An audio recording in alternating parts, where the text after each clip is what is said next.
with people online, and we're going to get ourselves started. What a joy to be back in the library for adult education, and even a bigger joy to be able to welcome as our speaker, Keisha, remind me of your last name, Keisha James, who is representing Autism Speaks. We have a long history with Autism Speaks through the Pereles family, and you'll hear more about that connection, but I'm going to just ground us with a word of prayer this morning. Let's pray.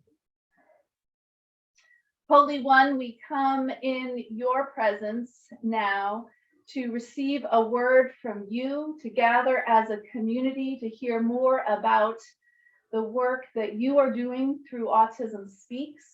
I pray, Lord, that your spirit would animate our time together, that we would understand more fully how we can be connected with you through this organization and through one another.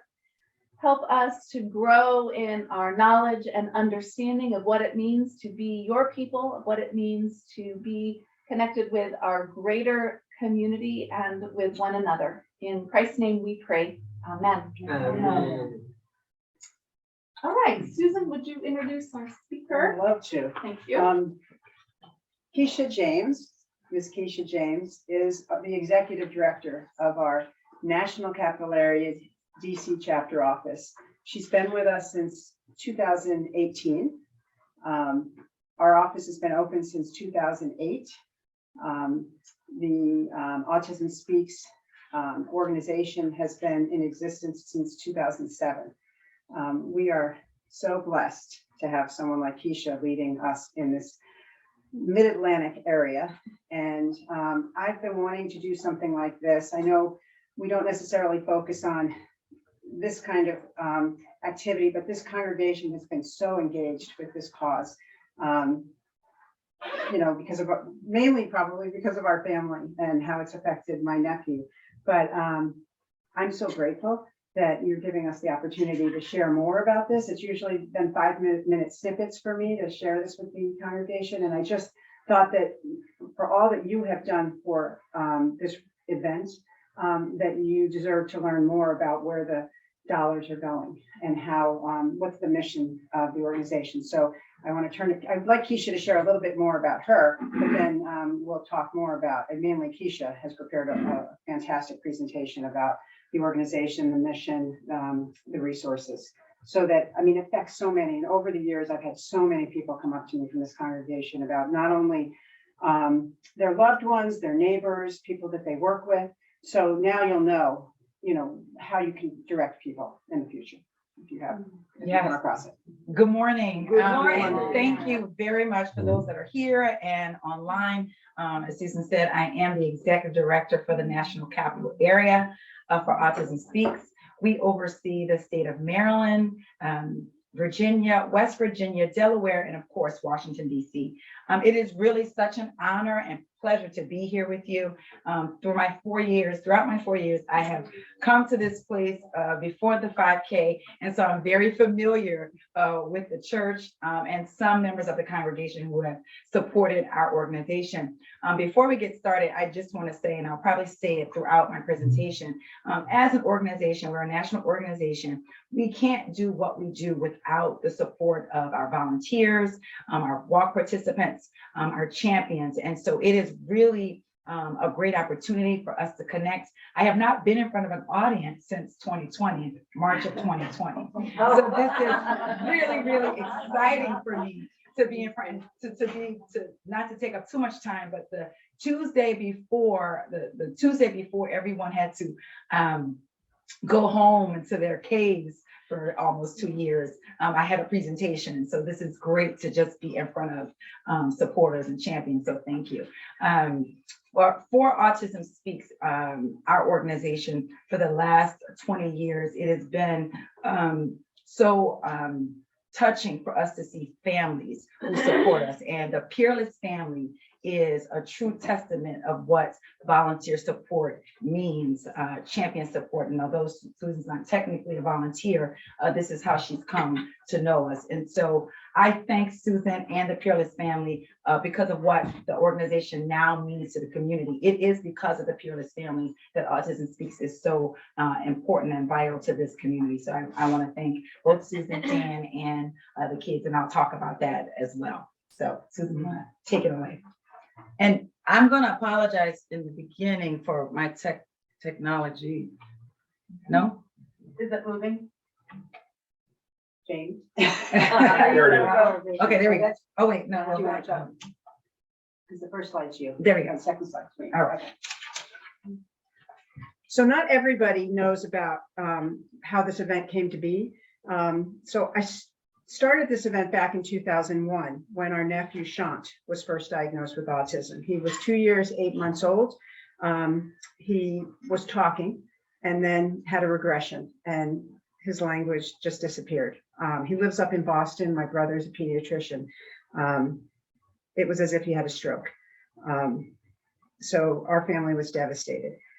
I was very close to, I'm close to both of my brothers, but I had been a nurse up in Boston at Beth Israel and was very close with both my sister-in-law and brother there, and but not close geographically. So it was devastating for Dan and me. And I was trying to figure out how I could help. And I'm a nurse by background, not a fundraiser, but runner. My brother Mark up in Boston, the pediatrician, had run for Duke and had gotten me engaged in running back in 8th grade. And so I ran cross country and I wanted to do something. And so I started a race. We started a race in 2001 at the Potomac Library. And I was told by lots of naysayers that Dan and I would be out $10,000 that first year. We'd have to put the cost. And that was by the Montgomery County Road Runners Association. And we didn't. We raised $100,000 that first year. Oh, wow. And if you notice that first year, Susan Haugen, that's the first year. And this is, these are our supporters. This is 2003. We've got Coons. Wendy was the food champion for years. This church has been so engaged. This congregation from the beginning as a community of faith has been engaged with this. The mission committee has been engaged. Tom was the chair of the mission committee. I wanted this to be the first slide because it sort of shows how this there was a team from 2003 when we started having teams as a way to raise money. No other organization, no other church has been more supportive of this event than this church for 2+ decades. The team concept when it came into being as a fundraising vehicle was captained by John Soule. It's still captained by John Soule. And we still have walkers, runners, people who make donations to that team.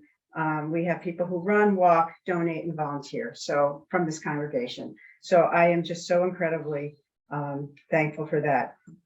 We've transitioned over the last 22 years from using the library, using Potomac Pizza, for our packet pickup to using this congregation's fellowship hall. And it's just, people comment as they come through from Virginia, DC, to the Montgomery County area, to this fellowship hall. And they're like, this is just an incredible place. It's welcoming, it's full of light. People love it. It's the most welcoming place ever. When I first created this event, it was the Cure Autism Now 5K, if you remember. They were based out in Los Angeles. I was a volunteer raising money for an organization like that. There were 1 in 500 children in the United States were affected by autism. And this was our shirt in the 10th year. We had a different shirt every year, and we still do. We have a different logo. But the back of the shirt, if you notice, we did a 10th anniversary edition, and we didn't put sponsors on the back. So if you look at the statistics, it's in 1980, it was 1 in 5,000. 2001, the year we started, it was 1 in 500. And in that 2010 year, it was 1 in 110 children affected in the United States. And we said at the bottom, we need answers. It was our call to action. 1 in 110. Keisha will go over the numbers today. It's not 1 in 110 in 2022. CAN merged with Autism Speaks in 2007. I was still a volunteer. And in 2000, 2008, our office opened up in DC, and I was asked to join the organization as an employee. So I went semi-pro in 2008. I stayed with the organization until 2017. So I was an employee for 9 years. I stepped back after that, but Keisha drew me back in, and I'm a consultant now for the organization, just working on the race. Prior to that, I was all things Maryland. But I'm so proud of the fact that we are now the largest 5K in the United States raising money for autism and Autism Speaks. Here in this tiny little hamlet, Potomac, Maryland, we're approaching $5 million raised, and based on our community 5K. There are several other Autism Speaks 5Ks across the country, but nobody does it like we do it. And we are the one, now they're all raising money for research, advocacy, and services for individuals on the spectrum and their families. So we've come a long way. Thank you.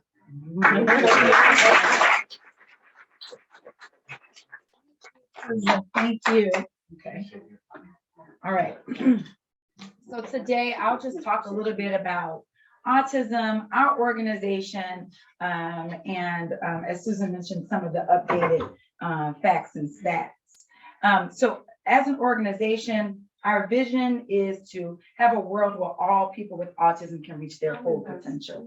And this is so important because, and we'll talk about this throughout, as you know, many, many moons ago, there was such a stigma attached to autism, and we want to ensure, we want to make sure that people who are diagnosed with autism, families who are impacted with autism, can live their life to their fullest potential, wherever they are on the spectrum. How do we do this? We do this by fulfilling our mission. And our mission is dedicated to promoting solution across the spectrum and throughout the lifespan, wherever someone is on the spectrum, and that spectrum is very wide. We do this through advocacy and support. We'll talk about this again in our nation's capital. We're right here close to Capitol Hill. We'll talk a little bit about that as well. Understanding and acceptance of people with autism. This is so important when we talk about that stigma, making sure people know what autism is, make sure they're educated, make sure they're treating people with autism with respect and kindness. Advancing research into causes and better interventions for autism spectrum disorder and related conditions. And we'll talk a little bit about that. So we'll break down our 5 mission objectives: increasing global understanding and acceptance of people with autism. And so every April is World Autism Month. And this is a good example of how we do that. We take that month to really paint the town and the country with all autism facts and information. We use it as an opportunity to engage everyone. There's over 70 million people around the world diagnosed and impacted by autism. And so, as many of you know, kids who have autism are often bullied. It's important for us to go into the schools and educate, make sure children know, teachers know what autism is and some of the challenges that people with autism face, so that we can create a more kinder world. And for Autism Month, that is our theme for the past 3 years. Be kind. Our kindness campaign is what we are trying to employ. And so we're asking people during the month of April to commit acts of kindness, whether they are impacted by autism or not, saying thank you, acknowledging some of the simple things that people do for you every day. Being a catalyst for life-enhancing research breakthroughs. And so this is very important. We'll also talk about it a little bit more later on, but our goal is to create more personalized treatments and support services. Because that spectrum is so wide, as an organization, we are funding research so that we can create customized treatments that will help people from childhood all the way to adulthood live their life to their fullest potential. Increasing early childhood screening and timely intervention. Many moons ago, kids were being diagnosed between 4 and 6. Because of some of the great work that we are doing, kids are being diagnosed as early as 2 years old. And that's so important, so they can get the resources they need as soon as possible, so that they can really live their fullest potential. And I'll keep saying that. Improving the transition to adulthood. As Susan mentioned, as an organization, we started 2007. And so kind of focused on children. The organization was started by grandparents who was thinking about their grandkids. And so a lot of the resources were about kids, but those kids grow up to be adults. And so now as an organization, we are committed to providing resources for children as they transition. What are their needs in high school? What are they going to do after high school? Some adults may have to be with their parents, but we are trying to help them live independent lives through some of the resources. Ensuring access to reliable information and services throughout the lifespan. And that's from diagnosis through adulthood. And so what we want to do is, we are not a direct service provider, but we want you to be your first stop. So we can direct you to all of the resources that are here in the nation's capital, throughout the country, and in actually the world. So I think, Susan, you said 1 in 110 when you moved to That was in 2010. 2010. So We're in 2022, and now the prevalence is 1 in 44 children are diagnosed. And actually, when I started, it was 1 in 54. And so I've only been here 4 years, 1 in 44 children, and then 1 in 45 adults.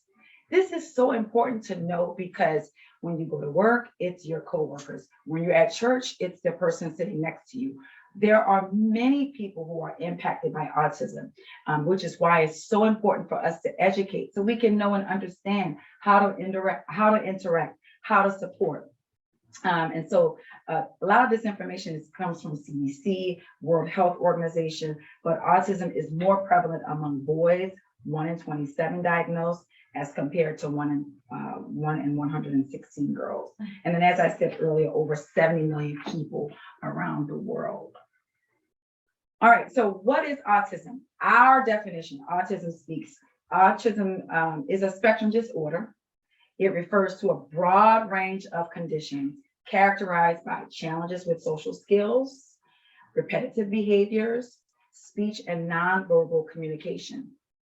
And often as staff members, we say, if you've met one person with autism, you've met one person with autism, because those unique challenges present itself differently in everyone. So how does autism look in someone, right? It looks many different ways. As I said, if you meet one person with autism, you've met one person with autism. This is so important, and we can talk about this. If you think about just being in the congregation at church, people have different behaviors. And so as people, as human beings, we want to understand and recognize and be compassionate about different behaviors that we see. A person with autism may not respond to their name. They may avoid eye contact.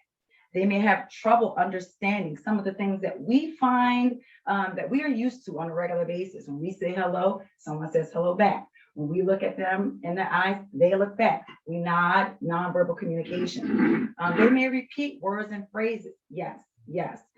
They may become upset by changes in routines. And so this pandemic presented a lot of challenges for family members who had their kids on set routines. This is what we do every day. We go to school, you meet with this person, your friends and family.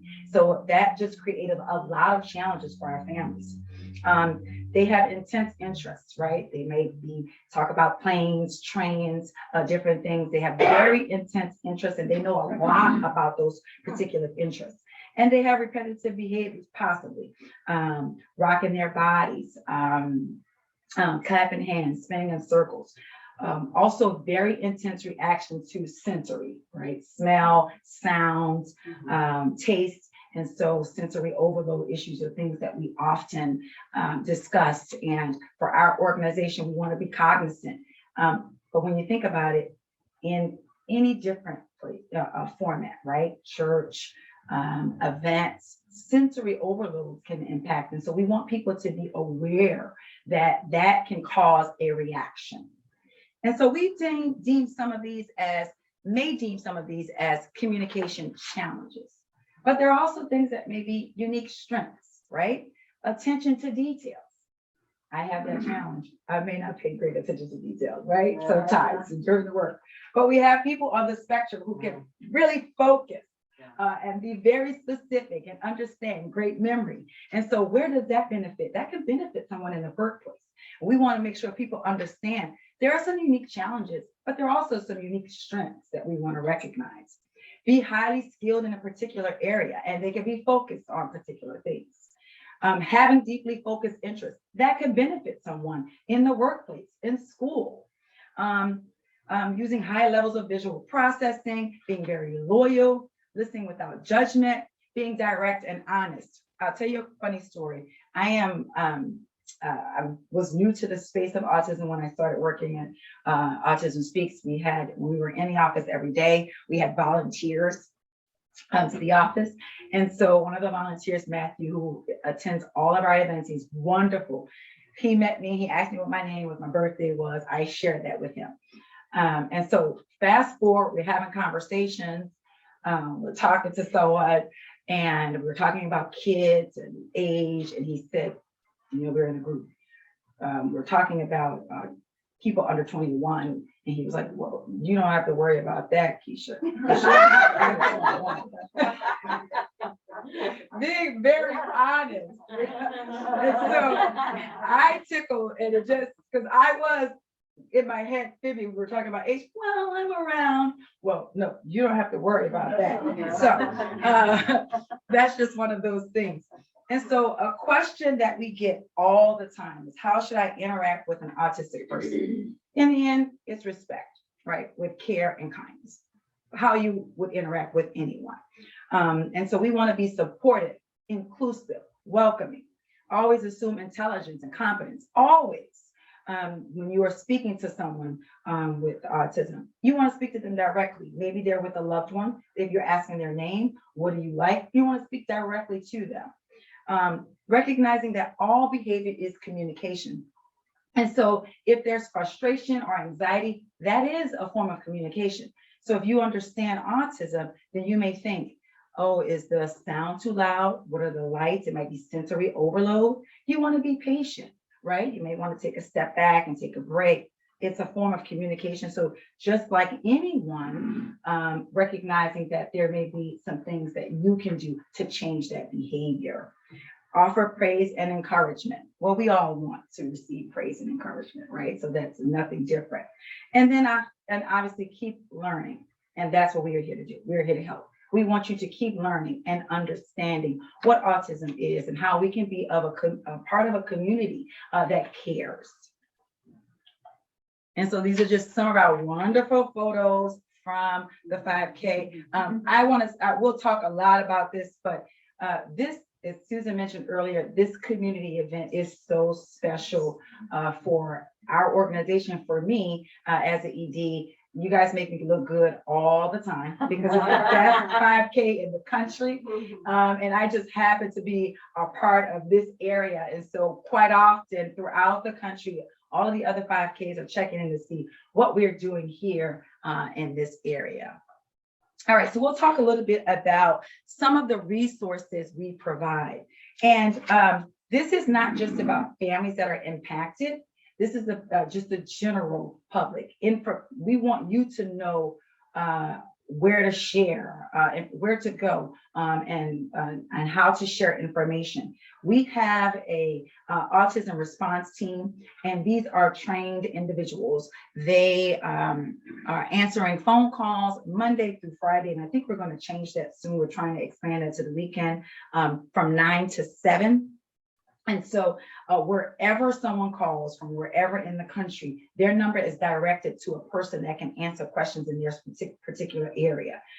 We provide information about schools, finances, doctors. And so if you're in Seattle, you'll be directed to someone in Seattle that can give you customized information. Oftentimes, people may go to the doctor's office, they get a diagnosis. They don't know where to go and what to do next. We want to be that first stop so we can help. If there are questions about someone thinking that their child may be on the spectrum, we want them to come to us. We can help provide information and give them some sound advice. And then some of the things, some of the calls we're getting a lot these days is about adult services, post-secondary. what to do next. And so we want to make sure we provide that information. I have some flyers here that has more information, but some of the things that art can help people with, find tools, diagnose resources, we said, parent support, adult services. But what I also think is great about some of the resources, and we call them mainly toolkits. We have some toolkits that says, what to do for my friend, right? If my friend has kids on the spectrum, how can I support my friend? How can I support my parent? How can I support someone who's a grandparent? We have over 100 toolkits and guides that kind of gives you a step-by-step of what to do. And then we have this great group of people who can answer any question. And if they can't directly answer the question, they'll get the answer for you and or direct you to the resource. So we are very proud of these 100-day toolkits, and the website is right there. And so for a church home, this is information where if there are anyone who has questions, we want you to be able to say, visit Autism Speaks website. That's what we want you to say. Start there. I know someone, Keisha James, the executive director, she can help you. That's our goal, right? And then I'll send them to Susan.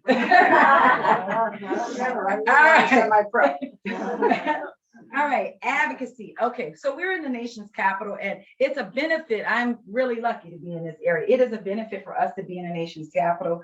Our advocacy team, although they are national staff members, they are housed in the many of them are housed in the DC market. And literally, when we are in the office, any day of the week, they could be going back and forth to Capitol Hill. And so we don't have a very large team, but we do have a great team of people who engage with our lawmakers on a variety of topics, like insurance issues, special education, and financial security. This is how things happen in America, right? We have people literally fighting on Capitol Hill to ensure that funding is secured and provided for different causes, health advocacy causes, like organizations like Autism Speaks. And so I won't go through the entire list, but this is just a few things that are priorities for us. Some of them we've included on the slide. Education of legislators and regulators on autism spectrum disorder. So we have to make sure they know and understand the impact, right? They may not be personally affected, but if they don't know and understand what autism is, how it impacts our family members, how much it costs to take care, why is it important for our families to have insurance? If they don't know and understand it, then they can't fight for it. So we want to make sure they know who our constituents are, what their needs are, and that we need funding. Obviously, we'll talk about research, but increasing funding for federal autism research supports and services. This is so important, the research component.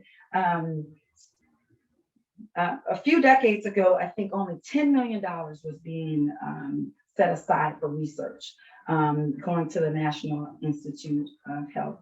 Now, close to $400 million goes towards research, and it's still not enough. We need about $150 million more dollars.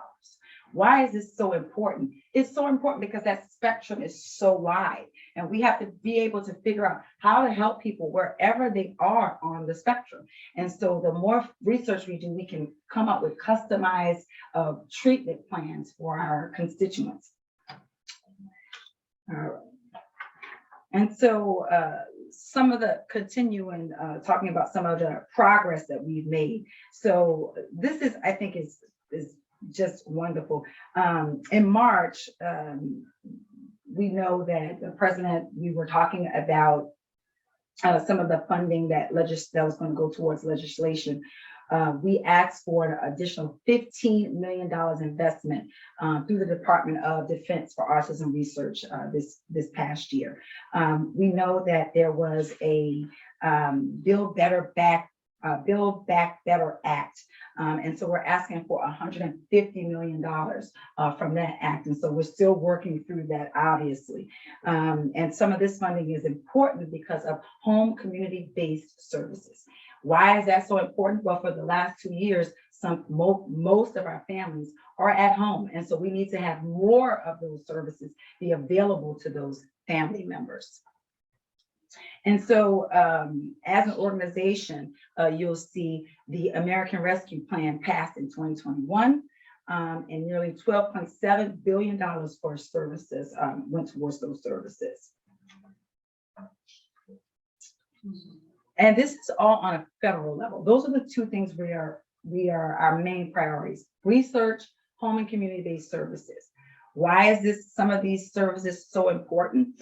So think about this, right? If your child has autism, he or she needs healthcare services, and you're told it's going to take you 8 years to get on a list to figure out how you can get the support and the resources you need. 8 years. And this is what happens. Their names, our family members add their names to a list, a waiting list. And they're just waiting because of how expensive healthcare is, which we all know.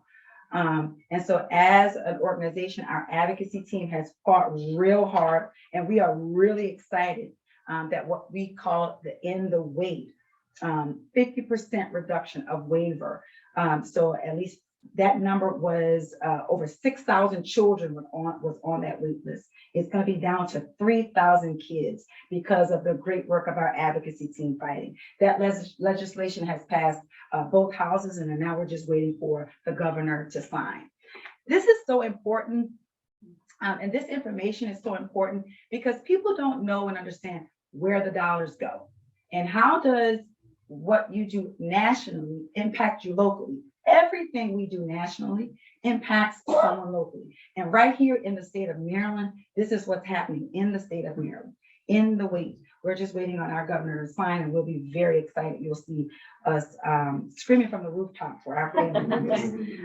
And it's so interesting because as the executive director, when I'm meeting with families, although this kind of information is very important, they want to ask me very specific questions.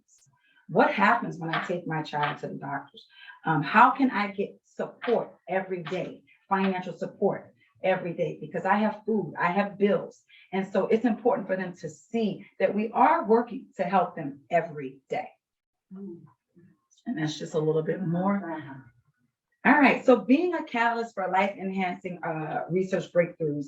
As we said a decade ago, kids were being diagnosed from 4 to 6. And so now, because a lot of the great work that we're doing, the funding that has come from our organization, we partner with lots of organizations now and research organizations. Our children can be identified between the ages of 16 to 24 months that they have autism. This is important, as we said, because imagine 5 years old, you're sending your child to school, not understanding and recognizing that kid has autism. That kid, he or she, is not getting the resources they need. The teacher doesn't understand the communication challenges that we talked about earlier. So being diagnosed is important so that we can ensure that kids are getting the support they need to learn and grow. And the earlier they get information, the better. All right, so some of the things that we are doing from a research standpoint, and I am no expert, no content expert, but I already informed my team. I called my advocacy counterparts, and for us and for you guys, Stuart Spillman, who's our vice president of advocacy, is a major supporter of the Potomac 5K and lives in this community. I said, I'm going to speak to a great group this weekend. Can I pass on your information if there are any questions? Absolutely. I was like, these are our VIPs. So, and the same for our science team as well. And I was excited to prep for this presentation, and I often don't talk about science, but it was great to kind of prep because I was learning more. We have lots of new things coming up. And am I good on time? Yeah. Awesome. So one of the great things that we have is Missing. And so Missing is it's a groundbreaking collaboration. We've collaborated with Google, and what it's done, it's created the world's largest genomic database on autism. And it provides some of the best resources to enable the identification of many subtypes of autism. And as we said, these things are so important because it just leads to better diagnostics, right? So we can create that more personalized and more accurate treatments, which is a part of our mission. That is what we're set out to do. We want to create more personalized treatment. It's a part of our mission objectives. It's what we are fighting for day to day to ensure that wherever you are on the spectrum, you can get the resources you need to fill our vision to live your life to the fullest potential. And so this database contains over 11,000 individuals representing over 3,500 families around the country, where we are able to track their genome sequences and really work with researchers, not just around the country, but around the world to help come up with these customized treatments. And as I said earlier, we're working with NIH. NIH has put over $400 million towards research, and we're still fighting for more dollars. And so what we've also done is we've created this what we call the Autism Care Network. And so this is great because it develops a like cutting edge research where we have more than 500 children on the spectrum who are part of this network. And so all of these groups, these hospital systems and kids are all interconnected. And so what it does is it helps people understand, they can see and network and understand what may be happening in child A is also happening in child B. How does that relate? What type of services and treatments can we provide? And so we're trying to ensure that our doctors are not working in silos so that they can reach out to their counterpart, maybe somewhere in California, but they're here in Maryland. And what works for that kid in California, will it work for this kid in Maryland? And so we have this Autism Care Network, which is really consists of our top researchers. We also fund a lot of researchers to help study. And I think even this year we have over 35 researchers in our area. Obviously, we have Johns Hopkins, we have University of Maryland, we have wonderful school systems in this market that we fund. And so we just want to deliver our care to scale and at speed so we can help improve health and quality of life for children with autism and their families throughout the country. And so just a few other ways we're working with some of our global organizations and partnerships: Global Alliance for Genomics and Health, Canadian Supercluster, European Autism Innovative Medicine Studies. What's happening is researchers are able to come together. They're able to share information through Autism Speaks partnership. They're able to learn more and understand how their work impacts those families who are on the spectrum. I have choir, I'm sorry. I'm enjoying everything. Awesome, thank you very much. And so that was like the,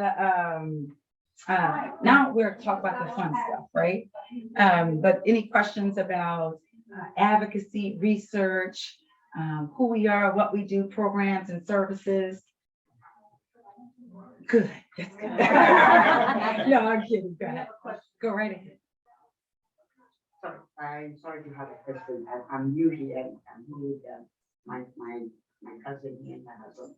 But I'm just so thrilled to be here because I've been asked, I'm a special education teacher in the Fairfax County, and I've been asked from my country back home in Malawi to teach on autism. So I'm just jumping in my chair.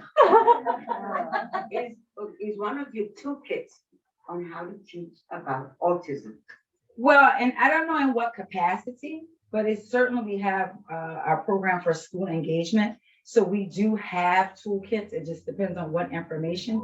But we have during World Autism Month, we have a huge campaign to educate teachers and inform. So yes, it depends on how and what and how deep.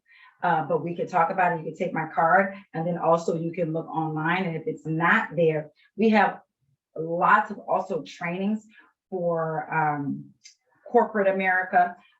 We have trainings for caregiver skill trainings. All of those trainings can help you share information and teach. So the answer is yes, we do have information. We can talk a little bit more about what capacity, meaning who's the audience, what's the age, do they know what autism is, and some of those things. Thank you very much.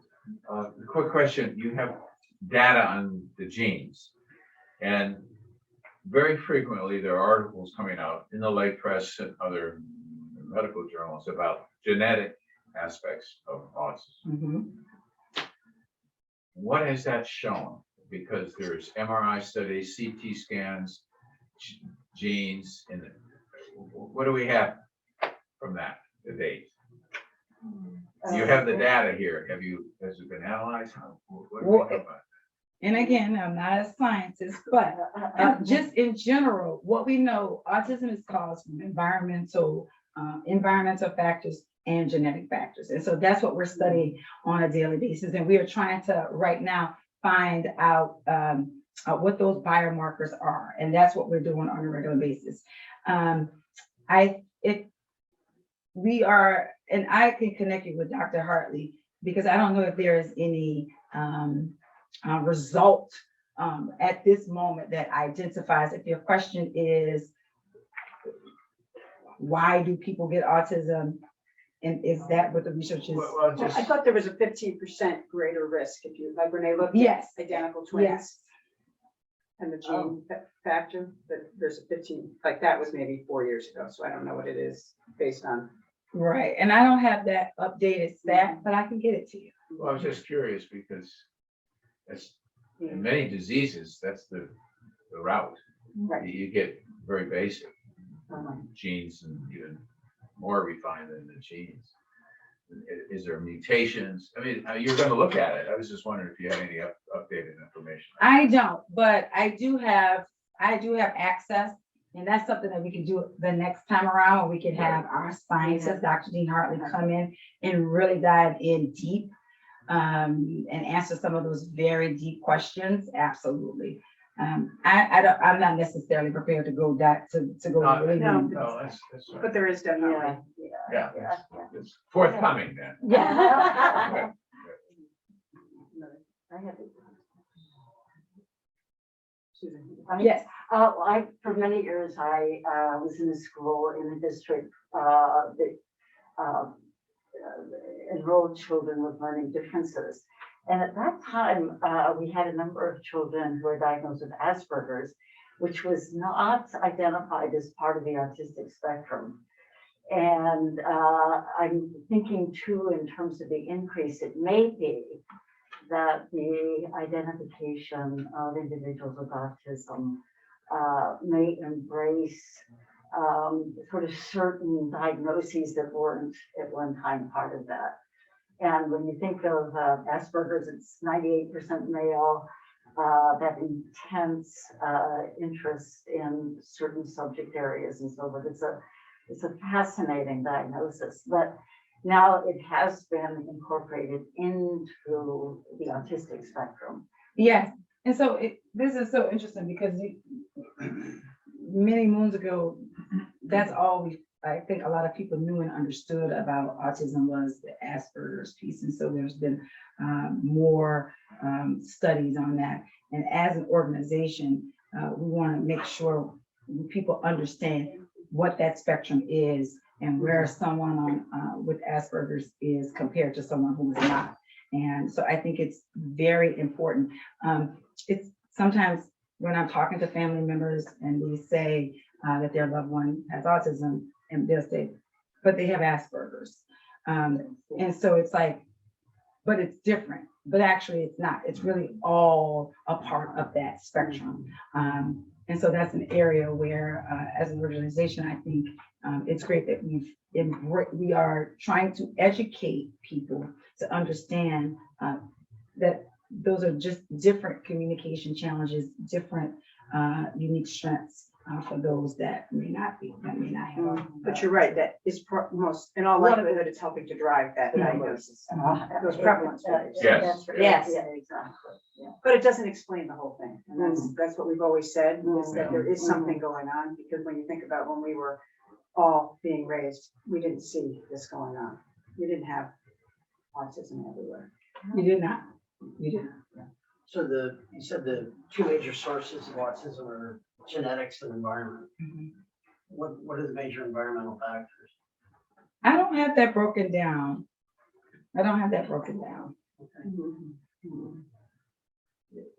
There's a lot of talk about paternal age. That's the one thing we talked about.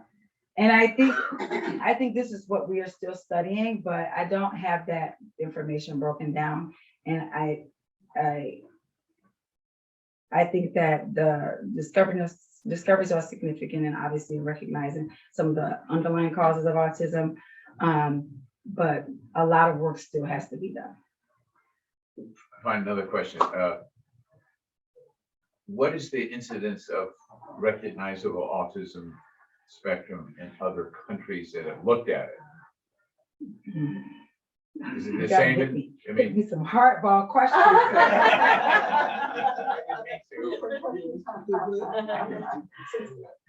That I don't know. And I don't know if we talk about it as an organization. I believe probably our science team probably dives in a little more deep. That I really don't know. all right. Okay, I'll put it on my list. I put it on my list. I will follow up. And if there is a list of names and email, I will follow up and I'll ask our science team, Dr. Dean Hartley, about some of these very specific questions, which I think are all great questions. You want to go through your slides real quick? Yes. All right. So on to the fun part. We're going to talk a little bit more about one of the events that helps us do what we do. And Susan talked about fundraising. Fundraising is how we do what we do. Some people, fundraisers are often saying that they're community liaison, community specialists. I'm a fundraiser. My goal is to raise funds so that we can support our organization and do some of this great work. And so the 5K is one of our largest events, not just here in our area, but as Susan mentioned, in the country. And so Team PPC is vital to the success of this particular event. And so we want to thank each and every one of you, those who have participated, who have registered for the team, donated to the team. We want to thank you for your continued support. And we want to ask you to join us again this year. Last year, we didn't even know we were going to have a race. I think we pulled it together maybe 2 weeks before the event. This year, we're going to be in person, and we'll be here on Sunday, July 3rd from 3 to 5 for our pack and pickup, which we've done every year. And so it's a great day on pack and pickup because I get to see so many of our participants with their different t-shirts on for the past 21 years. This should be the 22nd year. The race is again July 4th, Monday, and we'll be right down the street at the Potomac Library. And so Team PPC is already registered. Thank you, John Soul. Thank you very much, John Soul. So please join that team. You can start your own team, register or walk as an individual. One of the great things about working with Susan, who's been a part of this organization for 22 years, is all of the history of the relationships, the organization, the institutional knowledge. And so it's just, it's great to see all of these wonderful photos of her family, friends, church members who've all participated in this particular event.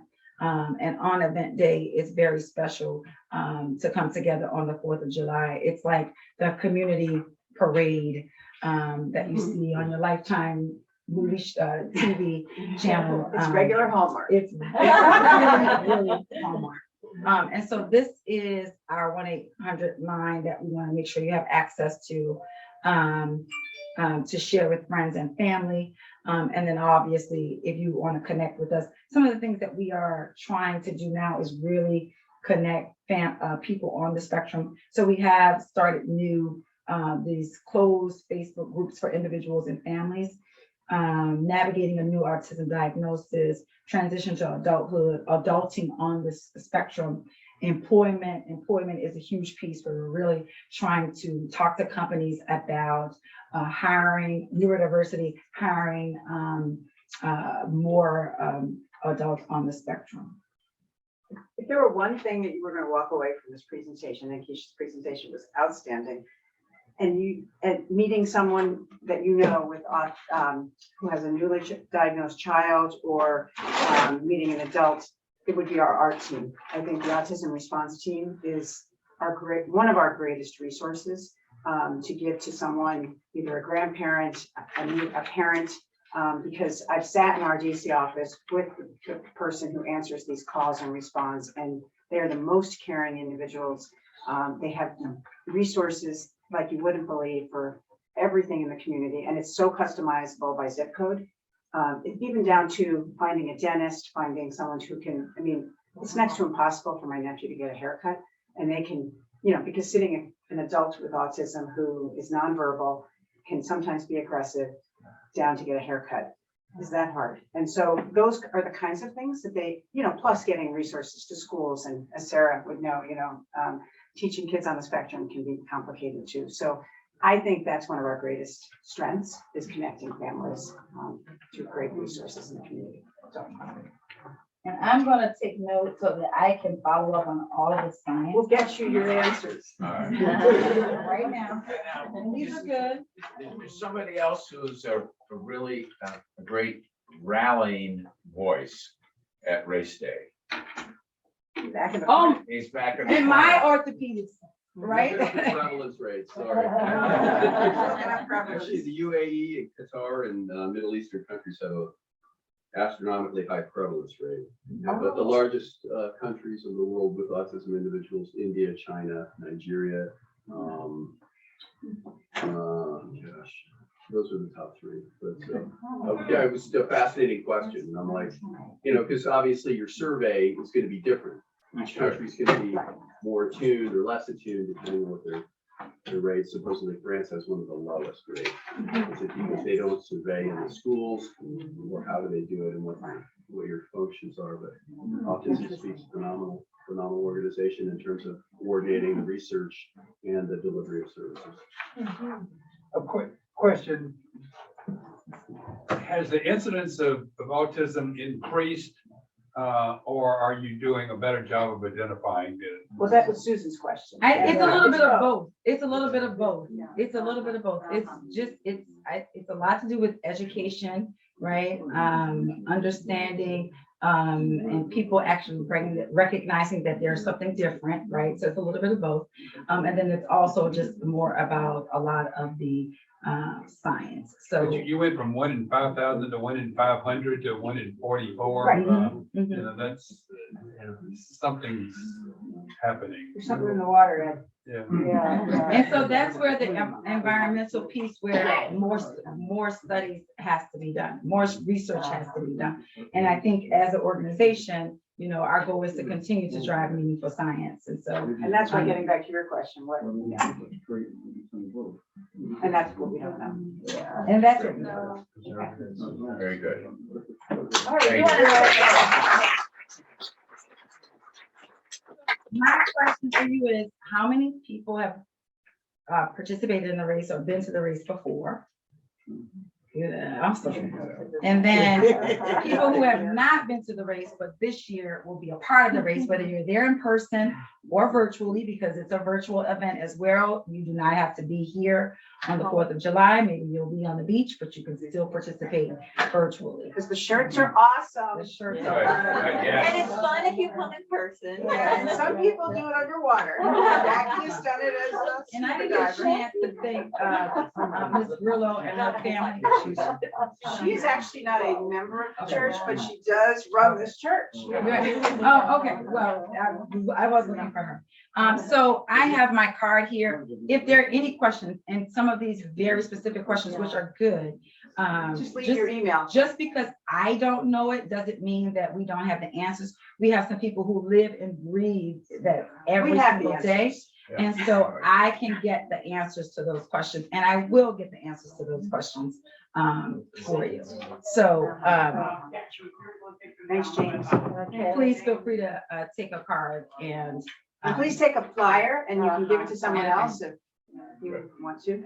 We'll be plastering the community with flyers, so. Yes, we will. Thank you. Thanks, Deb. Thank you. Thank you. Thank you, John.